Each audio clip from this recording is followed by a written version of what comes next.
But I'm Theo Dorsey. I host Theoretically Speaking, so daily sports talk show here at 2 o'clock on ESPN West Palm.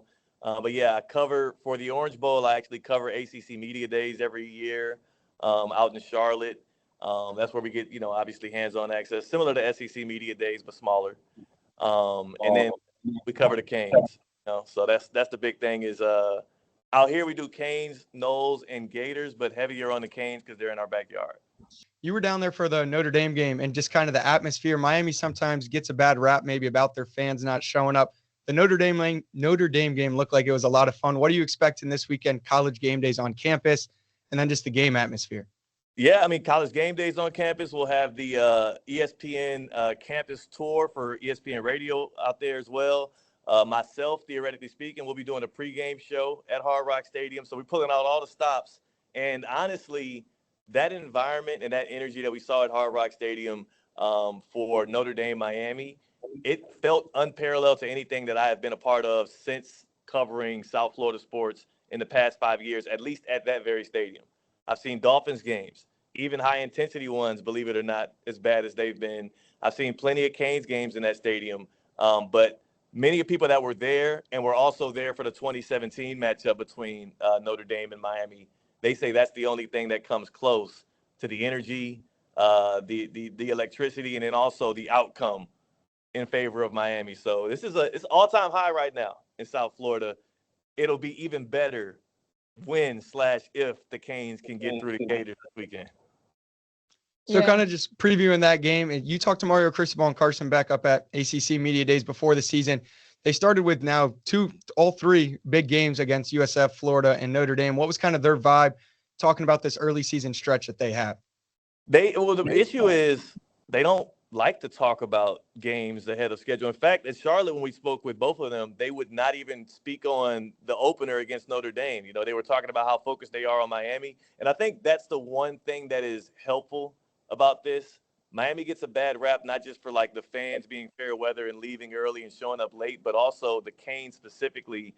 You already know how it is. Like the hype around the program, is the U back kind of stuff that gets floated out there. And then also it seems like the big games, the ones they need most, they end up falling on their face. A lot of people call them like the Cowboys of college football these days. So it's good to see that militaristic approach. I mean, you agree with that, right, Lauren? Like, yeah. I hate it as a Canes fan, but I can't knock it because it's been kind of true. Yeah, I can totally see that. And, you brought up Carson Beck, but this Miami team last year, they had the number one quarterback in the country, but they came just shy of playoffs, yet this team looks like a 180 compared to last year. So would you say that that's Carson Beck, or is it these dynamic and just really talented defensive players that came in during the offseason? It's the defense. The biggest difference between this team and last year's team is the defense. And it's not just personnel, because there was I want to say more than half of the starters flipped for the Canes. But also when you're able to change your defensive coordinator and get that much of an upgrade right now, I mean, they got the former Minnesota Gophers, DC, who – like in that Notre Dame game, you saw shades of last year's team, but then you also saw them make big plays when it mattered most on that last drive. Ruben Bain and Mesidor coming on CJ Carr when they needed it most. Like it's a complimentary team. This same year's team would beat USF, but they wouldn't win it 41-12 or 49-12. It would have been 49-32. And I think that's why there's a lot more faith that this can actually be a national title contender. But I will say credit to Carson Beck because everybody and their mama was out on him, me included, saying you can't go from number one overall pick Cam Ward to a guy who it seemed like Georgia was cool with letting walk away and expect things to keep rolling. But there's been no drop-off with the offense. So, I don't want to take anything away from the guy. And you saw the legs on him too. Did you see the scramble, the touchdown? Yeah. Looking good. Yeah. So I'm curious though, when you found out that Carson Beck was coming to Miami, what was your initial reaction? Relief, because I saw Emory Williams in the Pop-Tart mold. And so he was the number one quarterback in the transfer portal. It was the best Miami could do. There's a reason why he's getting paid top dollar to be at Miami. Shannon Dawson, the offensive coordinator, believed in him. Mario Cristobal saw something in him, something similar to what he saw in Cam Ward, and believed that this could be the guy for the team. So the thing about it is Miami was the number one offense in the nation last year. And a lot of those pieces left. Starting running back Damian Martinez, gone. You keep Fletcher, though. He's a you saw he was killing USF this past weekend, and he's a really good back. You lose Xavier Restrepo. You lose Elijah Arroyo to the NFL draft. Obviously, you lose Cam Ward. But that offensive line still fully in the mix in there. You got Francis Maui-Noah, who looks like a top 5 pick right now. And when you're able to protect and you also have playmakers, you don't need elite level quarterback play. You don't need Patrick Mahomes back there slinging it around at all these different arm angles and making like these magical plays. Carson Beck gets it done. He's played in big games. And as y'all know, he's 27-3 as a starter and 2-0 against your Gators. Not to throw any shade, but EJ Lagway did get hurt in that game last year. Yeah, how many interceptions did Carson Beck have in that game? He had a couple of picks. Hey, 3? You know what? He still won. I can't even say anything after LSU's game, honestly. Was it 3 interceptions? 3 interceptions when against the Gators, but Yeah. then again, I mean, DJ had 5 against LSU. So I will say this though. I'll be honest with you, Lauren. Relief, yes, because we had a real starting quarterback, and I didn't have to rely on Emory Williams or the freshman Luke Nickel. But I was cautiously optimistic because I do know that the Canes can only go as far as he takes them. So far, so good. Nothing to complain about. But I'm not going to act like I knew it was going to be this good. I was a little nervous. And you mentioned a lot of skill positions they're leaving last year, but one thing that kind of Mario's prided himself on since he's been at Miami is building up those trenches and getting the big boys both on offense and defense of the lines. How do you think they kind of stack up? We always talk about ACC, SEC. You think they stack up with anyone in the country? Oh, yeah. Up on both sides. I mean, Ruben Bain, I think I talked about him a little bit, but Ruben Hurricane Bain, who was the guy that sealed it against Notre Dame, he also made play after play. I mean, he was in the USF's backfield more than it felt like Byron Brown was himself. And he's like, if you think about it, on both sides, you have a guy in Ruben Bain who could likely be a top 5 pick in the NFL draft, likely could be the number 1 edge rusher to come out. You got Francis Maui-Noah, who also is likely to be the first tackle drafted. And around both of them, you have a lot of complementary pieces and other guys that are future pros to go along with the fact that Cristobal, what's his expertise? The trenches, the offensive line. You got, a defensive line that even as Miami's been bad, they have been pumping out pros year after year after year. So the talent is there. The belief is there. I am thankful to your Gators that y'all did slip up against USF. No shade to y'all, but I think it amplified the amount of lock-in for Miami this past weekend. And they showed they could be dominant on both sides in the trenches. Yeah. And, sticking with the defense, I have admired, I'm not going to lie, the Miami defense this season especially. And the LSU defense is also known for being the best in the SEC, one of the best in college football, yet Florida's defense held them so tight and so strong. I mean, only 20 points with DJ's 5 interceptions. So would you say that seeing how Florida's defense compared to LSU, which one would you really take in this game, Miami's or Florida's? That's a great question. And I say that because the fact that y'all actually still had a shot in that game when the offense, like you're continuously giving them the ball, you're continuously putting the defense in bad spots, and they were like recovering from that. They were getting y'all out of it. This might be more of a defensive struggle than people are assuming. I saw the point total was around 51, and I know Miami's averaging like 40 a game right now. And people look at Lagway and they say, well, he's an improviser, he's a playmaker, like he can get around and make some stuff happen. I wouldn't be surprised if this is a defensive struggle. Casey Heatherford, again, the DC that came in, he has the Canes at the very least communicating way better on the back end, and then that front 7 kind of speaks for itself. If I had to pick which defense is going to have a better night, it's likely going to be Miami, and that has less to do with whether or not that unit is better than the Gators unit. I just trust Carson Beck and Miami's offense to make less mistakes outside of, obviously Lagway, who threw it away 5 times. And he was like, y'all tell me, but the game against USF, I didn't watch it live. I watched it back. It felt like he was one of the bigger detriments, and he's the one that kept USF in the game and allowed them to be able to come back and beat y'all in the way that they did. That kind of frightens me if I'm a Gators fan.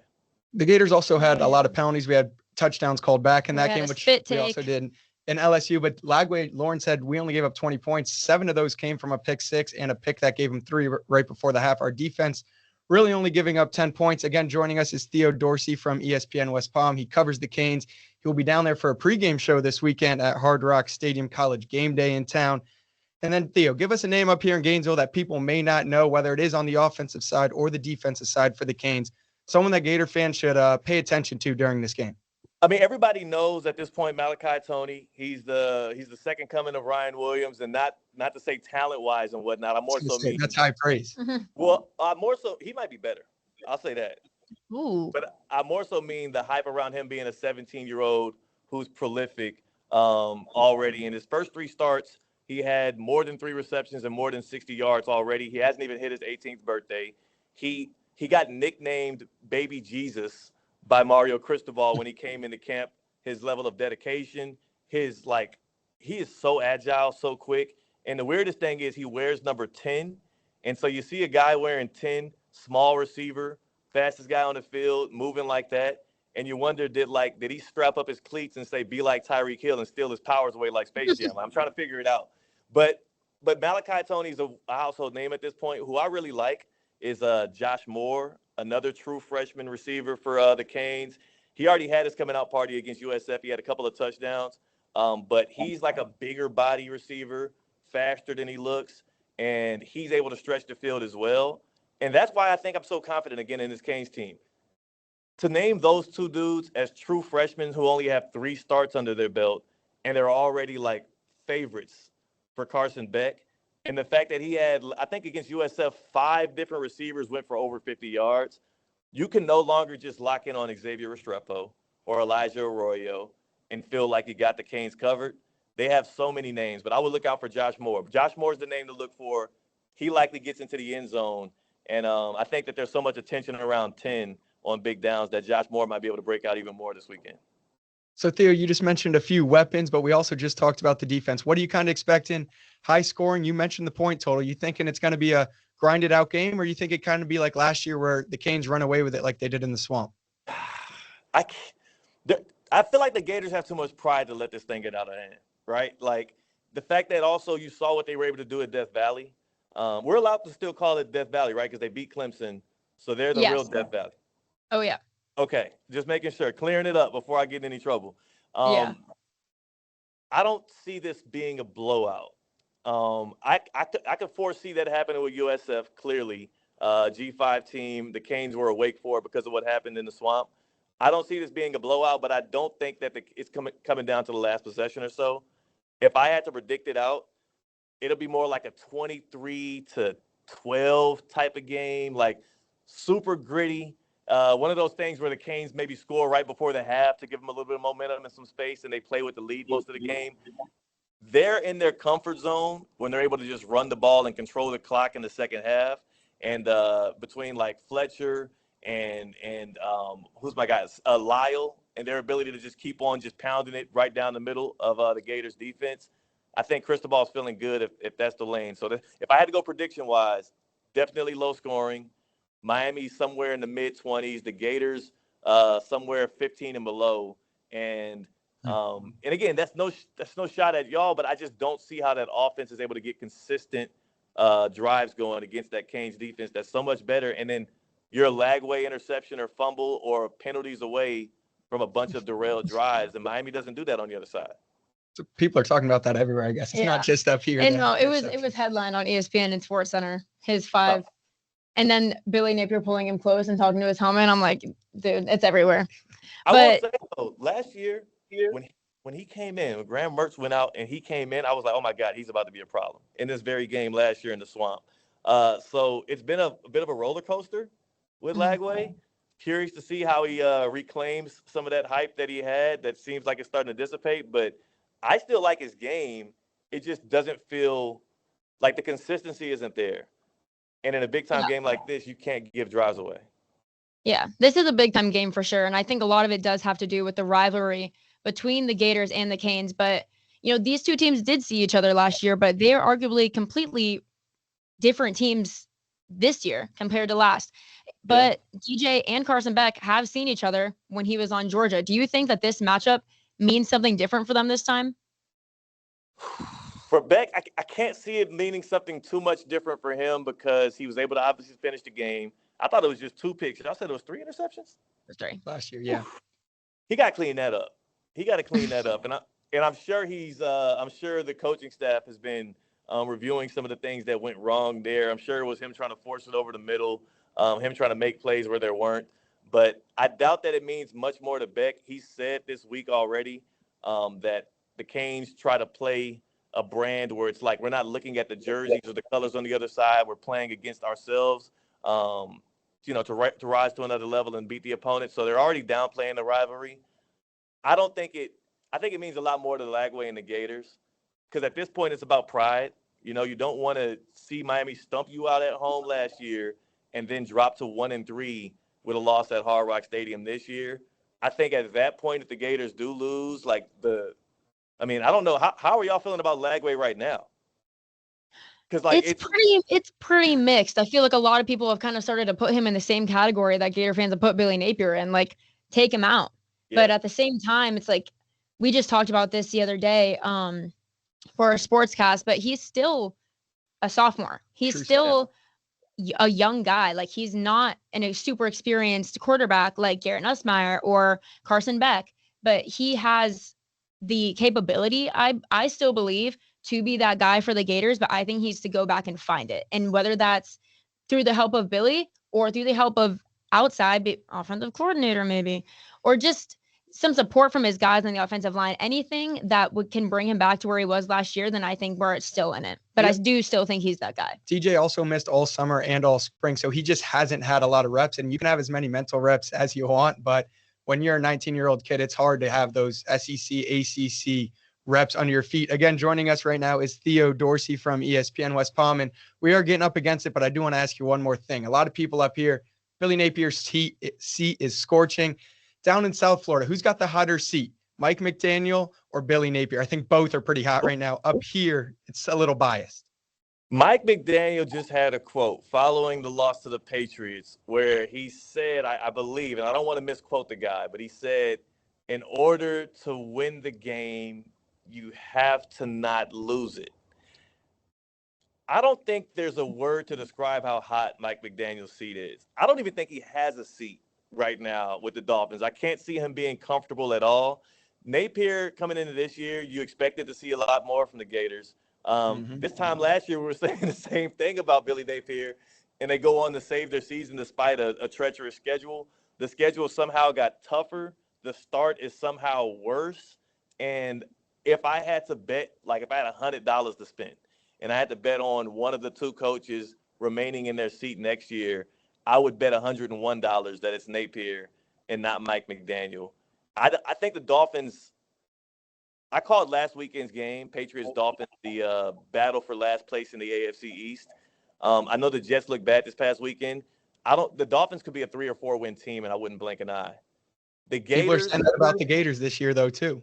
Well, I mean, but it's different because the strength of the schedule, and then also, I like the fight that at least they had in Death Valley. I mean, despite you have 5 turnovers and you still are in it, at least it looks competitive. It's a lot different in college as well because you can fire Mike McDaniel if you're the Dolphins and walk away scotch clean, not worry about like an incoming recruiting class that he might have or quarterbacks or players that are tied to him.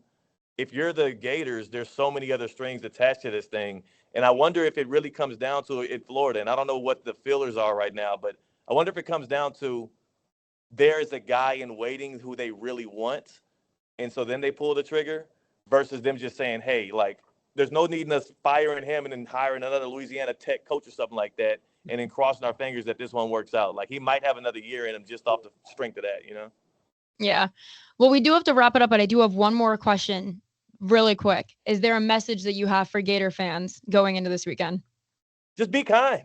All right. Look, we're nice people out here in South Florida. Let's have some fun. I hope that y'all do bring the energy to Hard Rock Stadium. Notre Dame brought it. I didn't see what USF was like because I was out in New Orleans and I saw how y'all swamped the streets of the French Quarter. So had a good time sharing the streets with y'all this past weekend in New Orleans randomly because I wasn't even going to that game.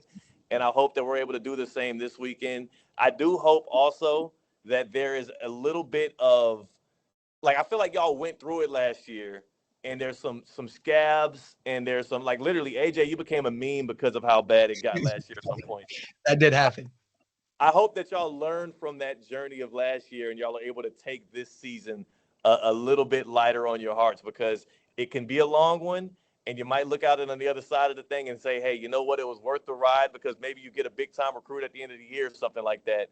But I just hope that we have a nice, calm, peaceful, fun weekend, and that the Canes win by 10, and I don't have a heart attack or nothing. That's it. I will say that meme came because it was week 1. I think now that it's week 4 and the Gators the seasons are going each of the ways that it is, I don't think my reaction would be as harsh again this year. But what's y'all's predictions, though? What's y'all's honest and true predictions about what happens this weekend? Because this is this game means more to the Gators than it does the Canes, but it feels like Miami's a much better team right now.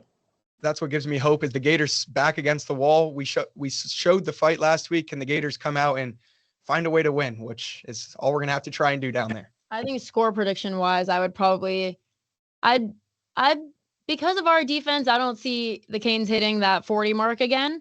I'm going to give a solid, I'm going to say 34-21. So not hitting the 40 mark, but getting to 34. Yeah. I'll go. Yeah, I'm guessing you're taking the Canes to win, Lauren? Yeah, but I'm not going to put money on it. I won't bet against the Gators. I'm going to go with the Gators to upset Miami on the road. I think there's going to be a lot of blue and orange. This is the last week. I'm holding out hope. I think Gators go in there and win 24-23 at the very end. Billy Napier finds a way to win, but we can also talk off here. Maybe we can get a little side bet going between the three of us also. I was about to say, if you're going with the Gators, we definitely doing 4 or 5 side bets. Don't you worry. I'll gladly take your money. Thank you so much, Theo, for joining us today here on Sports Up. I'm Lauren Mcgill, and that's AJ Sheridan. But this is Theo Dorsey with you, thanking you for joining us today and for helping us out here. My pleasure. And again, go Canes and see y'all this weekend. Thank you.